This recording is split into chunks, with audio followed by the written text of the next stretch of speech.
Яңалыклар вакыты үз эшен башлап җибәрде. Студияда Лина Хасаншина, исәнмесез? Чыгарылыш сыйныф укучылары имтихан тапшыра. Бал кортлары очыртуга таләпләр катгыйланды. Ознакайда пионер көн билгеләп үттеләр. Суд приставлары Әлмәт стоматология клиникаларының берсендәге рентген кабинет эшчәнлеген 90 тәүлеккә туктата. Административ хукук бузу турындагы эш материаллары нигезендә стоматология ионизация җайланмалары белән эшләү шартларының туры килүе, шулай ук нурланышның кеше организмына тәэсир итү дәрәҗәсенең санитар таләпләренә туры килүе турындагы санитар-эпидемиологик бәяләмәгә ия булмый. Рентгенодиагностика кабинетына техник паспортның гамәлдә булу вакытында күптән уза. Булар барысы да пациентларның тормышына һәм сәламәтлегенә зыян китерү куркынышы тудыра, дип белгечләр нәтиҗә ясый. Оешманы халыкның санитар-эпидемиологик иминлеген тәэмин итү өлкәсендәге законнарны бузу Рәсәй Федерациясе Административ бузулар кодексының 6.3 маддәсендә каралган административ хукук бузуда гаепле дип таный. Судның рентген кабинеты эшчәнлеген 90 тәүлеккә туктатып тору турындагы карары суд приставларының Әлмәт районы бүлекчәсенә кабул итилде. Башкарма производство кысаларында суд приставы башкаручы клиника җитәкчелеген законсыз эшчәнлекне башлап җибәргән чакта Җинаять кодексының 315 маддәсе буенча каралган җаваплылык турында кисәтте. Ионизация җайланмасы булган бинага бик салынган җиһазларны эксплуатацияләү туктатылды. Моңа кадәр дә охшаш бузулар өчен клиника административ җаваплылыкка тартылган иде. Ел башыннан Татарстанда төрле хукук бузулары өчен суд приставлары тарафыннан барлыгы 356 объектның эшчәнлеге туктатылган. 11-нче сыйныф укучыларының имтиханнарга әзерлеге кызганнан-кыза бара. Бердәм дәүләт имтиханын тапшырырга бик аз вакыт калып бара. Бердәм дәүләт имтиханына әзерлек һәр чыгарылыш укучысы өчен мөһим. Имтиханда алынган балл алга таба затлы уку йортына керүгә турыдан-туры тәэсир итә. Әгәр укучылар теге яисә бу белемнәр кирәк булмаячак дип уйлап, үзләренә ялкауланырга рөхсәт итсә һәм начар әзерләнсәләр, соңрак алар үзләренең ялгышканын аңлаячаклар. Нәкъ шуңа имтиханга әзерлеккә һәм сыйфатлы итеп программаны үзләштерүгә җаваплы карарга кирәк. Бердәм дәүләт имтиханына әзерлек 10-нчы сыйныфтан башлана. 10-нчы сыйныфның беренче ярты еллыгында ук без тригонометрия бүлеген үткәннән соң гел тигезләмәләр шишәбез. Бу имтиханның икенче бүлек биреме. Шулай итеп 10-нчы сыйныфта алынган белем уку елы дәвамында онытылмый. 11-нче сыйныфта инде мин темалар буенча эшлим. Контроль үлчәү материалларын гына гел шишеп утырмыйбыз, ә инде аерым блоклар буенча биремнәр үтибез. Бердәм дәүләт имтиханын тапшыру процедурасы мәктәпләрдә уза. Рәсми документларда алар имтихан үткәрү пункты дип атала. Имтихан тапшыру узачак уку йортларының адреслары 11-нче сыйныф укучылары үз мәктәпләрендә ала торган имтихан пропускларында күрсәтелә. Һәр имтихан үткәрү пунктында бердәм дәүләт имтиханын бер юлы берничә мәктәпнең чыгарылыш сыйныфы укучылары тапшыра. 11-нче сыйныф укучылары гадәттә имтиханны үз мәктәпләрендә тапшырмыйлар, аларны башка мәктәпләргә җибәрәләр. Бердәм дәүләт имтиханы узган елны пандемия вакытында үткәрелгәнчә уза. Балаларны COVID-19дан саклау өчен кирәкләр бар. Килеп кергәндә үк температура үлчәү өчен термометрлар бар. Барлык укытучыларда маскаларда булачак. Алга таба гадәттәгечә балалар телефон яки башка гаджет алып кермәсеннәр өчен металл рамка аша узалар. Имтихан үткәрү вакытында имтихан үткәрү пунктында барлык дәресләр һәм өстәмә сәгатьләр үткәрелми. Мәктәп бинасында бар имтихан тапшыручылар, аларны озатып йөрүче затлар һәм имтиханны оештыручылар гына була. Татар-төрек лицейында барлыгы 278 бала укый. Иске Әлмәт мәдәният йортында 2020-2021 уку елында спортта һәм укуда яхшы нәтиҗәләргә ирешкән егетләрне сәхнәдән котладылар. Әлеге тантаналы кичәдә хәбәрчебез Алсу Әмирова булып кайтты. Бронза, көмеш һәм алтын медальләрне Татар-төрек лицейындагы әтиәннәргә һәм укучыларга бүген шушы кичәдә бирделәр. Әйдәгез карыйк әле, кемнәргә биргәннәр микән?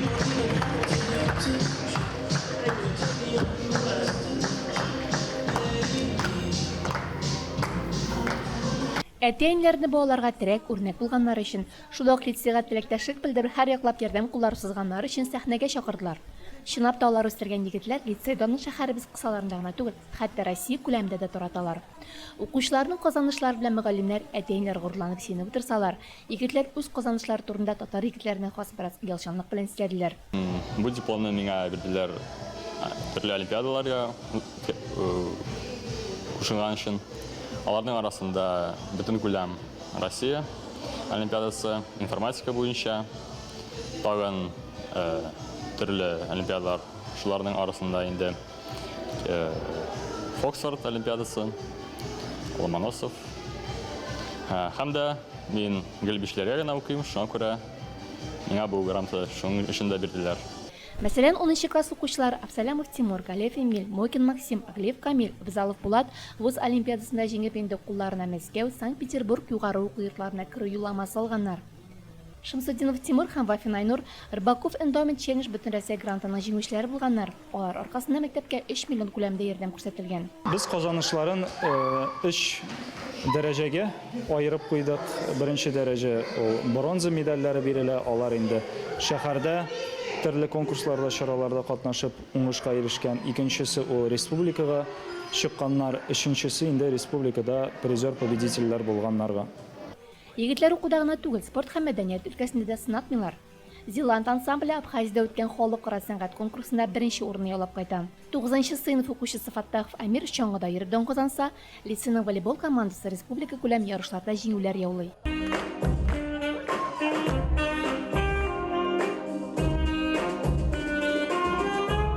Biz менә волейбол буенча үттек Казанга. Менә мин үттем инде, менә безнең команда бөтенләй үзем белмим, була инде, менә спорт буенча инде. Исегезгә төшерәбез, Татар төрек лицейы 1993 елдан Әлмәттә эшли башлый.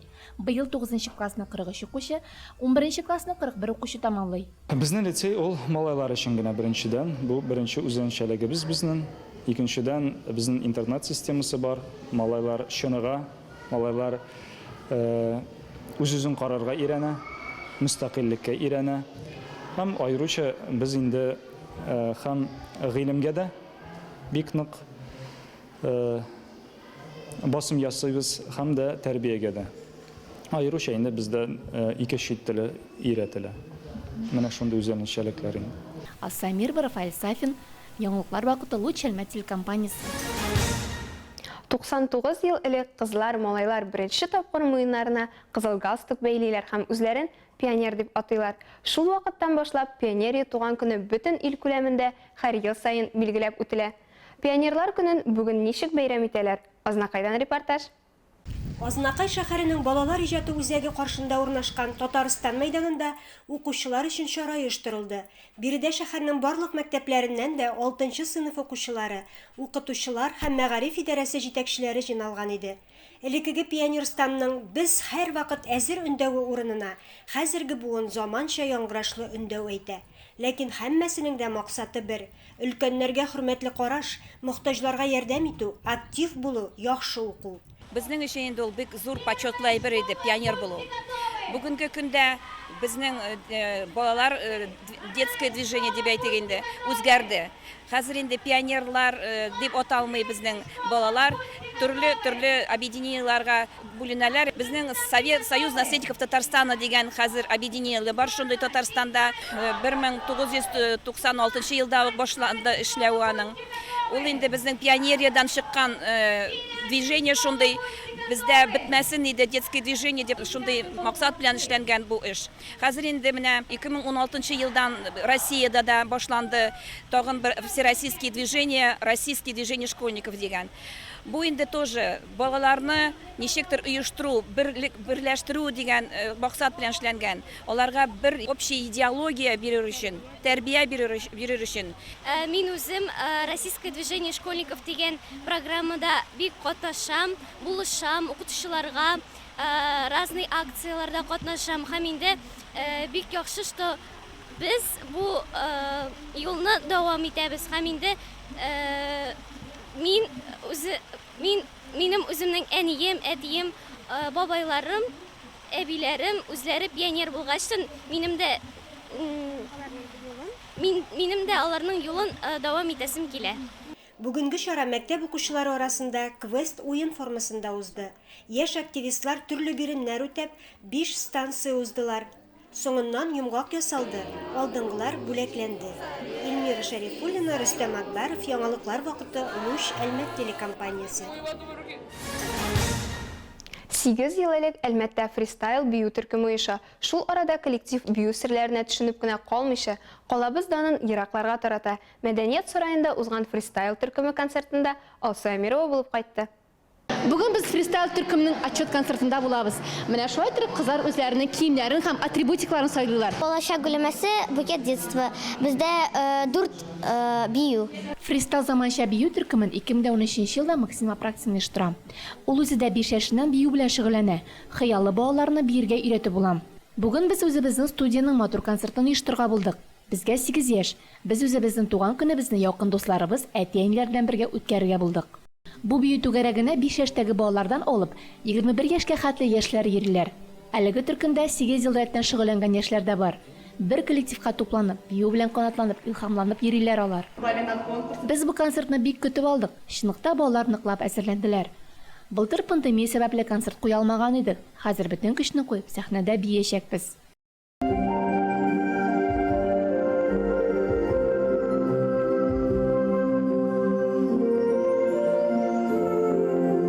Әзерлекләр нык балаларның. Остазлары, балалар үзләре бию сәнгатен үстерү теләге белән яңгач, эшләренең нәтиҗәләре дә бар. Фристайл республика күләм созвездие йолдызлык фестивалендә быел беренче урын яулаган.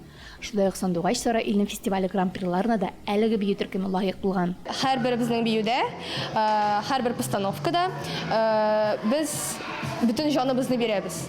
Чөнки безнең һәрбер постановка, һәрбер бию үз бер смыслы бар дип әйтик. Шуңа күрә биегәндә без җаныбызны, күңелебезне бөтенләй бирәбез һәм үзебезнең күңелебезне тутырабыз.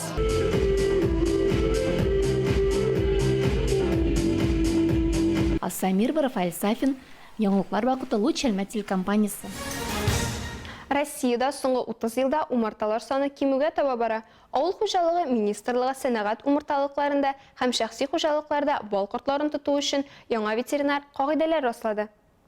Кагыйдәләр 2021 елның 1 мартыннан үз көченә керде һәм 2027 елның 1 мартына кадәр гамәлдә була. Авыл хуҗалыгы министрлыгы аңлатуынча, яңа кагыйдәләр бал кортларының йогышлы авырулары таралу куркынычын минимальләштерү, шулай ук умартачылык продукциясендә сыйфатсыз катнашма өлешен киметү өчен эшләнгән.